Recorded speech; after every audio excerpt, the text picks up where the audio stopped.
Halo Sinas Indonesia, kembali lagi nih dengan aku Hilmi dari Eksebisi pada acara kesukaan kita semua yaitu Reclick, Review by Click. Kali ini udah nyampe episode berapa nih? Episode 3 kalau nggak salah. Dan seperti biasa, kayaknya aku baru sadar kalau di Reclick ini emang tradisinya tiap episode ganti-ganti pemeran ya. Jadi di sini teman-teman aku baru semua, silakan yang bisa memperkenalkan diri. Udah, halo, aku Safira Rahma, biasa panggil Fira. Oke, halo, aku Dana dari Eksebisi. Halo, kenalin aku Gisha dari Eksebisi juga. Oke, mantap. Nah, kali ini kita bakal ngomongin film apa sih gitu. Tentunya kita bakal ngomongin film yang kita tonton bareng pas RBC. Nah, kebetulan di sini ada yang punya RBC nih. Fir, waktu kemarin kita RBC nonton apa, Fir? Kasih tau, Fir. Ya, kemarin tuh kan ada RBC ya, itu kita nonton sesuai polling. Teman-teman semua pada milih film Soul, itu film keluaran 2020. Benar banget. Jadi kali ini kita bakal nge-review film Soul yang dikeluarin oleh Pixar pada tahun 2020. Ini merupakan salah satu film di keluaran pandemi yang cukup begitu sukses, walaupun kalau saya ingatku nggak sempat masuk ke bioskop-bioskop ya.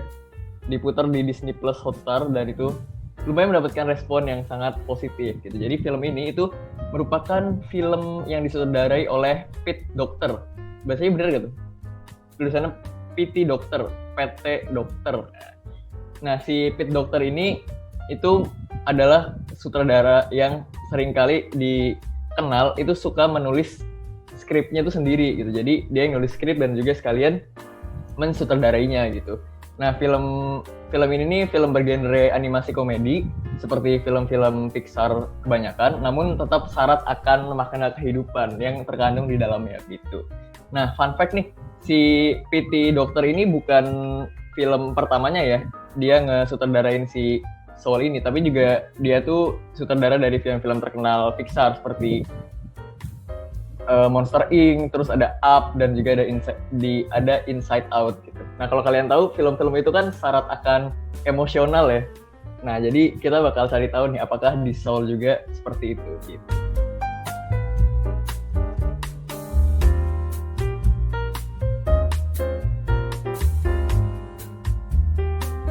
Lanjut, jadi film ini itu menceritakan tentang kisah dari Joe Gardner, yaitu seorang pianis jazz yang merangkap sebagai guru musik sekolah menengah. Nah, diceritakan si seorang Joe Gardner ini punya untuk menjadi musikus jazz profesional gitu. Akan tetapi dalam perjuangannya untuk mencapai karir profesional ini mendapatkan banyak sekali halang rintang gitu. Nah, jadi di awal dia ini mengikuti suatu audisi dan mendapatkan perhatian dari seorang legenda jazz tempat gitu, namanya Dorothy Williams. Nah, si Dorothy Williams ini kepincut untuk mendatangkan si Joe Gardner ini untuk bermain di acara musiknya gitu. Namun tiba-tiba seperti film Pixar kebanyakan, kalau sesuatu yang udah dibuatnya perlahan makin naik gitu kan, pada akhirnya bakal dijatuhkan gitu, dengan suatu nasib buruk yang menimpa Joe Gardner yang membuat ia itu harus mati dan akhirnya tersesat di tempat yang bukan seharusnya ia berada. Itu dia sinopsis dari film Soul ini. Kita mulai masuk ke review nih. Di pertama kita bakal nge-review dari bagian plot. Nah, dari bagian plot ini aku mau Safira duluan deh untuk mulai. Menurut kamu nih plot film ini gimana sih? Oke, kalau menurutku sendiri habis lihat filmnya, plotnya itu menurutku nggak terlalu cepet dan nggak terlalu lambat juga. Tapi ada beberapa bagian yang menurutku kayak agak membosankan gitu plotnya. Kalau menurutku kayak gitu sih. Oke, berarti mungkin ini terlalu lambat berarti di beberapa bagian ya. Kalau bagi Safira. Oke, kalau menurut Kalau menurut Dana gimana nih? Menurutku sih plotnya itu simple banget ya. Kan itu jadi ceritanya, inti dari ceritanya itu gimana Joe Gardner bisa kembali hidup, itulah. Jadi perjalanan Joe Gardner buat kembali hidup. Nah, tapi yang aku suka dari plotnya itu meskipun simple, itu bisa terasa banget gitu, emosional dan lain-lain lah. Itu kalau menurutku. Berarti efisien ya plotnya. Nggak muluk-muluk kayak film-film yang kompleks skripnya tapi dapat ngedeliver sesuatu yang berkesan. Nah, Kalau dari Gesa gimana nih? Aku juga setuju sih. Ini plotnya lumayan simple, cuma bisa kayak bikin kita ikutan emosi juga naik turun. Soalnya kan kayak konfliknya dari dalam dirinya Joe sendiri. Kalau menurut aku gitu sih. Oke, benar-benar. Ini plotnya nih aku keinget sama Inside Out sih. Mirip banget kan ya. Jadi si pemeran utamanya itu kayak masuk ke dunia emosi gitu. Kita masuk ke sudut pandang ke dunia lain gitu. Kalau di itu kan kita di alam pikir ya kalau nggak salah, alam bawah sadar kalau nggak salah di Inside Out itu. Iya. Nah sekarang kita di alam baka gitu, di alam bakanya versi Pixar. Yang ternyata kalau versi Pixar alam bakanya berwarna sekali ya.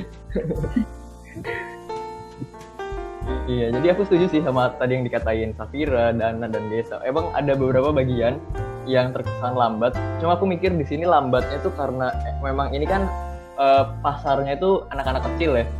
Dan film-film keluarga yang ditonton santai. Jadi emang pembawaannya memastikan semua audiensnya itu dapat rangkul dan mengikuti ceritanya. Dan tetap tadi walaupun simpel berkesan banget gitu. Aku mau nanggapin dulu. Kan kamu tadi bilang targetnya buat anak-anak ya. Tapi kalau dilihat-lihat itu dari ceritanya sendiri tuh, ini kan cerita tentang alam baka, alam selain dunia gitu. Jadi kayak ceritanya sendiri terlalu berat nggak sih buat anak-anak? Cuman karena karena pembawaan animasinya lucu dan lain-lain, jadi anak-anak itu juga bisa menikmati lah. Tapi kalau kita lihat dari ceritanya sendiri kan emang semakin dalam gitu daripada film-film Pixar biasanya. Oh iya. Aku baru keinget ya, ini ceritanya lumayan dark juga berarti ya. Iya. Bener. Kemarin sempet sih kepikiran pas nonton tuh kayak jadi memikirkan ulang tentang hidup gitu. Kalian gitu nggak sih? Kayak jadi mikir anjir ini hidup kita ngapain aja gitu. Jadi lebih sadar tentang makna kehidupan juga sih. Yes. Iya benar. Ini untung Dana ngingetin nih, filmnya ternyata cukup dark ya plotnya. Oke, lanjut nih, kita berarti sekarang bahas kedua ada animasi ini. Jadi kan film animasi tentunya kita harus bahas animasinya nih. Kalau aku sendiri nih suka banget sih sama animasinya, khas Pixar banget gitu. Jadi indah kalau menurut aku. Gitu. Kalau menurut kalian gimana nih? Mungkin dari siapa? Dana tuh. Aku apresiasi sih sama Pixar. Kan filmnya udah dari 90-an sampai sekarang, tapi Pixar masih bisa nemuin animasi yang inovatif gitu. Ingat yang garis-garis itu nggak? Yang penjaga alamnya itu kan kayak iya. Ya, kayak kreatif banget buat karakter bentuknya garis-garis gitu. Jadi dilihat juga enak, terus kreatif juga. Itu sih menurutku. Benar. Visualisasinya berarti dia benar-benar dari dasar banget ya. Iya. Dia ngebayangin si alam baka dan makhluk-makhluknya gitu sesuai pikiran dari sang ilustrator. Kalau dari Gesa gimana?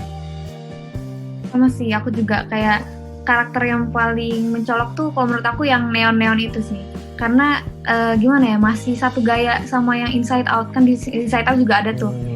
Iya. Jadi kayak benar-benar bikin kalau ini tuh ini Pixar banget deh gitu. Kalau menurut aku kayak gitu sih. Jadi ada ciri khasnya gitu ya. Ciri khas betul. Film-film alternating universe si Pixar gitu. Ini kalau Safira gimana Safira? Kalau menurutku emang animasinya tuh paling eye catching banget ya. Apalagi kemarin kan aku nontonnya sama adikku ya, yang dimana dia tuh masih anak kecil. Nah dari situ dia tuh kayak lebih ngerasa bisa mengembangkan pikirannya gitu loh, imajinasinya itu kayak cocok banget, lebih kreatif gitu animasinya.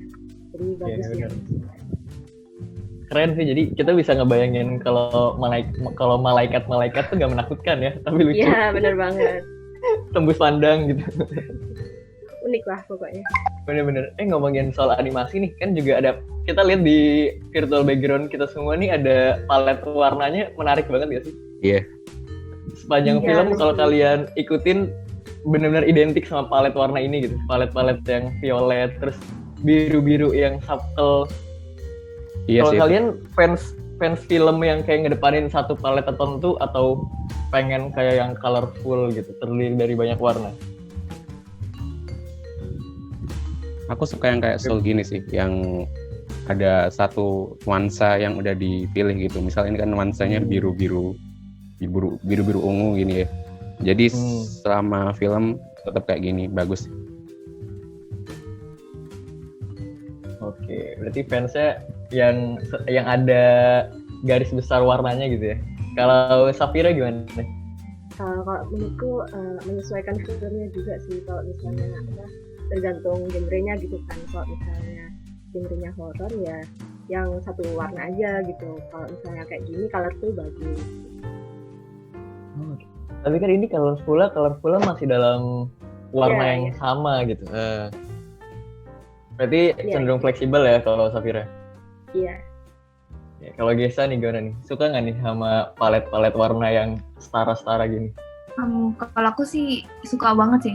Soalnya di film Soul ini kalau diinget-inget tuh gak cuma ini doang. Jadi ketika pemerannya lagi sedih, itu tuh lumayan agak gelap nanti colornya. Itu aku suka banget sih. Jadi lumayan permainan warnanya seru. Wih, iya benar. Pas itu nggak sih yang bagian dia tersesat yang ada kapal-kapal di pasir itu? Iya betul. Itu kan sih rada-rada abu-abu gitu ya? Iya benar. Yeah. Jadi setiap ada perubahan mood suasana itu nanti satu scene gitu ya bisa berubah warnanya gitu. Color paletnya. Lucu banget sih.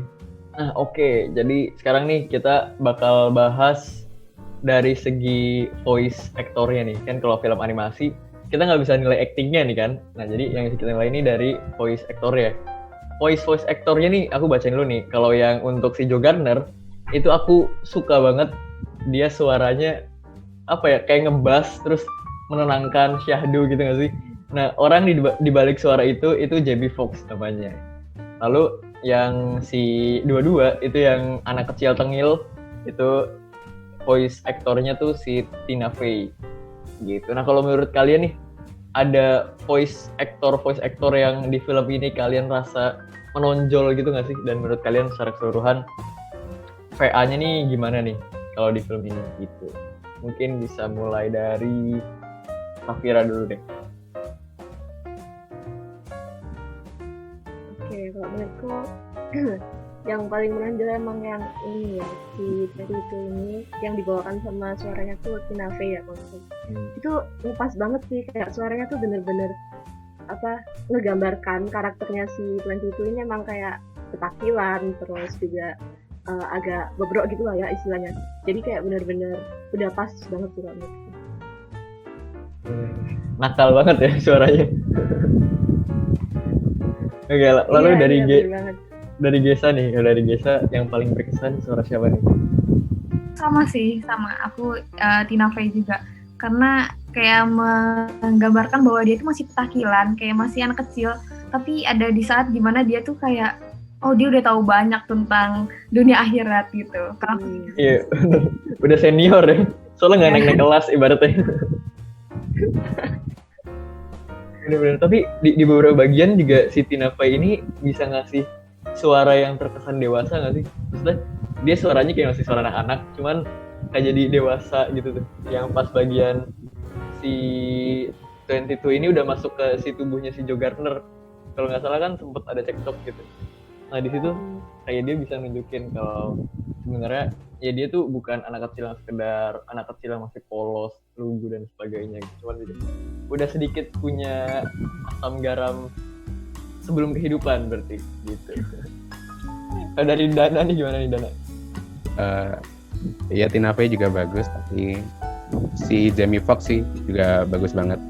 Kayak dari suaranya itu kedengeran bahwa Jamie Foxx si Joe Gardner nih orang yang insecure sekali gitu, yang masih nggak tahu mau ngapain, yang nggak yakin sama hidupnya. Tapi lama kelamaan habis perjalanan sama si 22 itu jadi dia belajar hidup lagi gitu. Sama suaranya itu Dorothea Williams ya, yang legenda jazznya itu enak banget suaranya. Benar. Kalau aku favorit itu sih si Joe Gardner, soalnya Itu tadi suaranya tuh kayak yang ngebas terus menenangkan gitu kan. Ini bener tuh kata yang Dana, jadi dia sempet di awal tuh suaranya kayak suara-suara orang-orang bingung, tapi kayak orang baik gitu. Kalian tau gak sih kayak orang-orang baik yang masih lack of purpose of life gitu kan. Nah, terus ada perubahan lah, ada karakter development dari si Jamie Foxx ini atau si Joe Gardner yang akhirnya bisa ngebuat dia bijaksana. Oke, udah ya. Berarti sekarang kita langsung ngomongin part yang menurut aku salah satu bagian yang stand out nih di film itu. Di film ini gitu. Sebagai kan si pemeran utamanya nih pemain jazz gitu kan. Jadi pasti soundtracknya salah satu hal yang dipertimbangkan dalam film ini gitu. Kalau kalian sendiri nih, menurut kalian berhasil nggak sih film ini punya soundtrack yang menurut kalian tuh berkesan dan cocok tuh dengan film ini? Mungkin dari Gesa dulu. Kalau aku sih suka banget sih sama soundnya, karena bisa bikin mood kita tuh ikutan kayak nyatu gitu sama filmnya. Seru banget sih kenapa soundnya. Gimana nih kalau menurut Dana? Ya setuju sama Gesa aku. Terus sama mau bahas tema musik yang diambil jazznya itu. Kayak masih dikit banget kan yang animasi tapi musiknya jazz gitu. Kalau film yang tentang jazz kan banyak. Tapi kalau animasi mengangkat jazz itu masih dikit. Nah, ya aku mau apresiasi scoringnya, lagu-lagunya, original soundtracknya enak-enak banget. Bisa menambah suasana menonton lah. Keren. Bener banget. Kemudian berarti terakhir Safira. Gimana nih kalau menurut Safira tentang soundtracknya? Soundtracknya berhasil banget sih kalau buat filmnya. Soalnya soundtracknya tuh bagus banget tuh, bikin kita itu juga mendalami dalam melihat filmnya. Apalagi pas bagian yang alunan piano yang dimainin sama Julie-nya itu benar-benar bikin kita jadi ikut masuk ke dalam dunia film. Keren. Benar. Tapi film soundtrack yang kayak rada-rada halus-halus gini gitu, itu kayak Up kalau kalian ingat. Iya nggak sih? Di Up itu juga kan banyak kayak soundtrack yang menenangkan gitu, smoothing, neneng gitu. Iya. Iya nggak sih? Kalian ingat gak sih? Iya benar. Awalnya ada lagunya juga kan di Up awal-awal. Iya benar. Cuma Aing lupa tuh lagunya gimana ya? Aku juga lupa. Ya. Oke, nanti mungkin editor bisa ditambahin nih musik dari Up biar bisa ngingetin kita. Oke, di sini berhubung aku juga lumayan suka jazz ya, jadi favorit lah kalau untuk soundtrack di film ini gitu. Sound efeknya juga kalau kalian sadar kayaknya nggak terlalu kerasa banget ya, cuman apa ya, bisa tadi bener kata yang Gesa yang bisa ngebawa kita masuk ke film ini gitu. Nah selanjutnya nih, tadi kan kita udah ngomongin animasi, udah ngomongin plot, udah ngomongin scoring. Kalau kita bicara soal film Pixar, pasti film ini punya makna yang begitu mendalam nih. Tadi kan sempat disinggung tuh sama Dana nih yang di bagian plot. Kalau menurut kalian sendiri, dari diri kalian yang kalian dapat dari film ini tuh apa sih? Mungkin bisa dari Safira dulu deh. Kalau menurutku pesan maknanya benar-benar ini sih, kayak aku jadi dapat apa yang dimaksud dengan kehidupan itu. Kan ada yang sebelum kehidupan, terus pasca kehidupan, terus ada juga pas kita ngejalanin kehidupan. Nah dari situ kita bisa kayak lebih menghargai waktu-waktu kita selama kita itu hidup gitu. Setiap nafas kita menjalani kehidupan kita itu benar-benar bermakna banget. Gila, mendalam banget ya film-film Pixar emang. Kalau dari Dana deh, gimana nih Dana? Sama sih, buat aku filmnya mendalam banget. Kayak membuat kita berpikir lah, goal atau impian yang kita punya dalam hidup itu apakah benar-benar nanti bakalan bisa membuat kita senang gitu. Kan dari ceritanya sendiri kan, habis si Joe itu udah hidup lagi, terus dia main piano. Kan di film-film biasanya kalau emang pemeran utama udah dapat keinginannya pasti kayak ending ya. Nah itu kan nggak langsung ending, terus dia kayak mempertanyakan gitu, kok gini, kok ya udah habis main piano kok hidupku masih biasa aja gitu. Nah ternyata kayak yang bisa aku ambil itu, hidup itu bukan tentang mencapai tujuan kita, tapi apa aja yang kita dapatkan di jalan mencapai tujuan itu. Gitu sih yang bisa aku ambil. Gila, Dana Bijak 2021. Iya, bener banget. Dan Gesa deh, kalau menurut Gesa gimana nih? Kalau menurut aku kayak iya sih, kayak makna itu banyak banget. Kayak kita bisa ngeliat dari beberapa sisi, kayak dari yang si anak kecilnya juga itu kayak sebelum ke dunia aja dia udah bingung kan kenapa dia nggak bisa ke dunia gitu. Sebenarnya itu kayak bikin aku mikir lagi sih, kayak wah tujuan hidupku tuh apa ya gitu. Tapi ketika udah sampai akhir-akhir, oh ternyata kayak it's okay to be ordinary gitu. Aku mikir gitu sih. Bener. Keren. Aku cuma takutnya pas kayak kita jadi yang bintil-bintil itu yang di film si Soul ini ternyata kita tuh pas milih tujuan hidup atau motivasi hidup tuh kayak ngasal gitu tau. Terus kayak pas jatuh ke dunia makanya kita tuh kayak have no idea gitu ini kita mau ngapain dan sebagainya gitu. Dan tadi gara-gara si Gesa omongin nih, ya nggak apa-apa kok kalau kita masih kerasa out of place gitu kali ya, ataupun kita tidak sesuai biasanya gitu. It's okay gitu. Kita bakal menemukan tujuan hidup kita gitu. Sekalian kita mencari dan mendapatkan banyak hal dari proses kita mencapai tujuan itu. Gitu kali ya pesan maknanya. Cakep. Gara-gara ini juga sih kayak Soul ini malah lebih ngena ke orang dewasa daripada anak-anak kalau menurut gue. Nah, bener. Soalnya kayaknya anak-anak mah tujuan hidupnya udah jelas kali ya. Iya, belum jelas.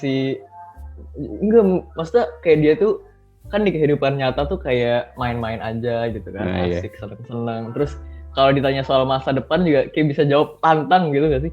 Kamu juga gak sih? Kalian juga gak sih kayak kalau kecil kamu cita-citanya apa? Astronot pak, gitu. Langsung dokter pak, gitu. Terus sekarang ditanya cita-cita apa? Coba sekarang kalau kalian ditanya cita-cita kalian apa, pasti ada yang jawab ya jadi PNS aja udah syukur deh gitu. Iya gak sih?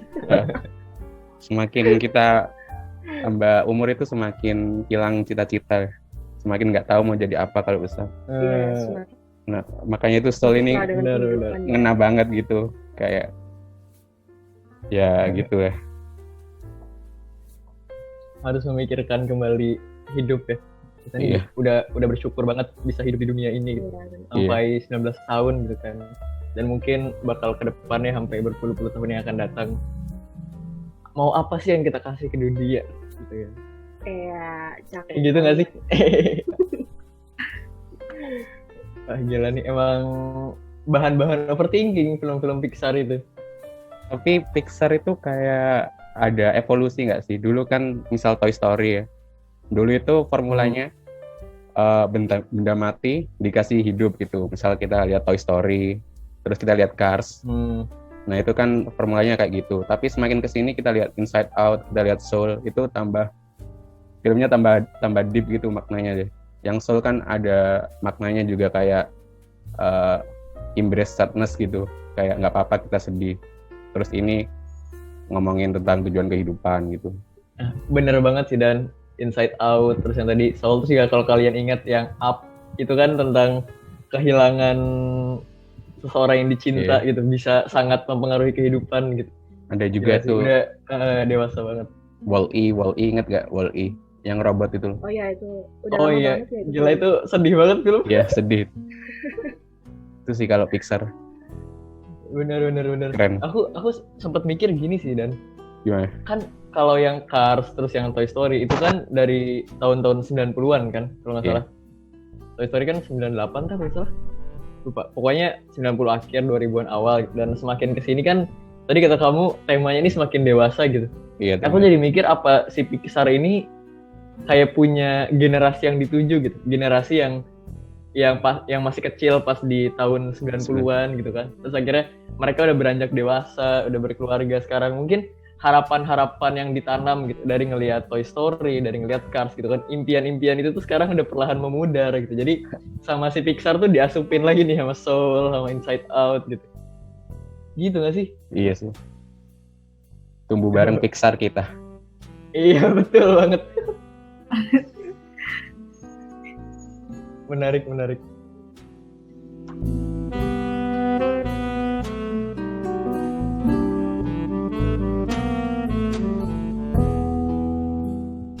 Nah, jadi kita udah sampai di akhir review kita kali ini nih. Jadi kesimpulan yang bisa kalian dapetin dari film ini apa sih? Kalau aku ya, menurut aku film ini merupakan film yang sangat berhasil dari Pixar dengan alur cerita yang sederhana tapi berkesan dan juga tidak bertele-tele.